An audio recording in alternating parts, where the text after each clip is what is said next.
আরে আরে চললেন কোথায়? আসুন আসুন, শুনে যান ক্ষান্ত বুড়ির রোজ পাঁচালি। চলুন। সেদিন হঠাৎই আলাপ হলো ক্ষান্ত বুড়ির সাথে।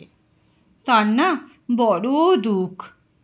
তার দুঃখ শুনে গাছের পাতা সব ঝরে যায়। 7 সমুদ্র জল বাষ্প হয়ে কোথায় যেন উড়ে যায়। নদী হয় স্থির, আর পাষাণ পাহাড়েরও বুক হয় ভেঙে চৌচির। তার উঠোনে দাঁড়াতেই আমার হাত দুটি ধরে তার দাওয়ায় দিল বসতে। 1 ঘটি জল আর খানকয়েক মিছরির ঠেলা দিল আমায় খেতে। বাইরে গরম পড়েছে বেশ। কটর মটর করে মিছরি চিবিয়ে ঢক ঢক করে খানিক জল ঢাললাম গলায়।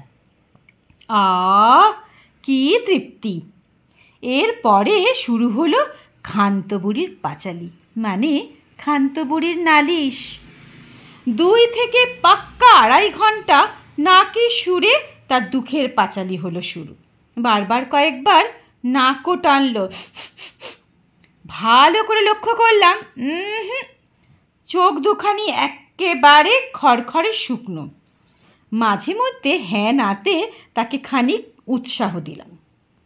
ক্ষান্ত বুড়ির 7 কন্যা, 1 পুত্র। জামাই তো নয়, যেন মণিমুক্ত। কন্যারা সব লক্ষ্মীমন্ত। তাদের শ্বশুর বাড়িতে তারা ছাড়া আর সবাই নাকি পাজির পা ছাড়া। একবার এলো তার সবেধন নীলমণি পুত্রের পালা। শুনতে শুনতে আমার কানে লাগে তালা, কিন্তু করব কি? মিছরির ধার যে বাকি। তারপর ভাবি, যদি দুপুরের পাত বুড়ির কাছেই পাততে পারি। এই আশায় বুক বেঁধে বুড়ির পুত্রের কাহিনী শুনি। পুত্র তো নয়, একেবারে ডাকাত, কসাইও বলা যায়। আহারে, এমন বুড়ি, তার কি না অমন পুত্র! এই বয়সেও বুড়ির মাথায় আজও পাক ধরেনি। দাঁতগুলি সব ঝকঝকে, ত্বকে ধরেনি টান। ভাবি আমি মনে মনে, কষ্টটা কি তালে? গোলা ভর্তি ধান আছে তার, রসই ভরা খাবার, কড়াই ভর্তি দুধ। কাচ্ছে বুড়ি শুকনো চোখে। নালিশ হলো পাহাড় জমি। পুত্রটি তার বড় বেকার, পুত্রবধূ চামার। আমি তখন জিগাই তারে, কি হয়েছে বুড়ি, কাঁদছো কেন? পুত্র তোমায় কোনো কিছু দেয় না বুঝি? খাবার আছে, পথ্য আছে, সময় মতো তুমি ওষুধ পাও? কই, তোমার তো গোয়াল ভরা গরু আছে, গোলা ভর্তি ধান আছে। আগে ভাবো নালিশটা কি, কি সমস্যা তোমার? বুড়ি গেল আমার ওপর বেজায় চোটে, ছুটতে থাকে রাগের চোটে। বলছোটা কি? দেখছো নাকি আমার দুঃখে জমিন ফাটে। পাড়া পড়শি জ্ঞাতি গোষ্ঠী আমার দুঃখে হৃদয় ফাটে। তুই ধরিবাজ বুঝবিটা কি?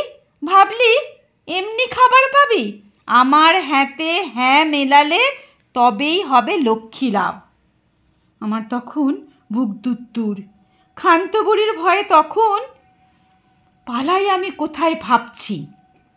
ভাবি আমি মনে মনে, বুড়িরে তো কষ্ট নয়, বুড়ি হলো দুঃখ বিলাসী। দুঃখ আছে, এতেই বুড়ি খুশি। খানিক দূরে বুড়ির ছেলে আদল গায়ে গামছা মেলে। শুকনো শরীর, পাকা দাড়ি, কোটর পানে চোখ দুখানি। মুচড়ে ওঠে বুকের ভেতর। আর কতকাল ক্ষান্ত বুড়ি রাখবে নালিশ কলসি ভরে। এখানেই শেষ করলাম ক্ষান্ত বুড়ির পাঁচালি। সঙ্গে থাকুন, দেখতে থাকুন অপর্ণাস ফ্লেভারফুল রেসিপি। অবশ্যই চ্যানেলটিকে সাবস্ক্রাইব করুন। চলুন।